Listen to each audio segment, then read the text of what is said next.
Praise Lord. माझ्या प्रिय बंधूंनो, खरोखर आजचं वचन आपण पाहणार आहोत. आजच्या वचनामध्ये खरोखर याकोबाचे पत्र याचा 2रा अध्याय आणि पहिलं वचन आहे. त्या वचनाचा सारांश आज आपण पाहणार आहोत. काय म्हणत आहे?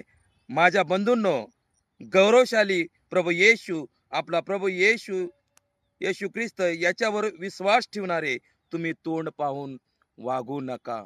खरंच माझ्या प्रियांनो, आज प्रभू येशू ख्रिस्त सांगत आहे, जो कोणी प्रभू येशू ख्रिस्ताच्या नियमाचं पालन करत नाही, तोंड पाहून देवाकडे न पाहता आपल्या मनमर्जीप्रमाणे चालत आहे, तो खरोखर देव त्याला त्याच्या जीवनामध्ये आशिष रुकवून घेत आहे. कारण का? प्रभू येशू सांगत आहे की तुम्ही जेव्हा तोंड पाहून देवाकडे प्रभू येशूकडे न पाहता तुमच्या विश्वासाप्रमाणे चालत आहात, तुमच्या मर्जीप्रमाणे चालत आहात, तेव्हा प्रभू येशू निराश होत आहे.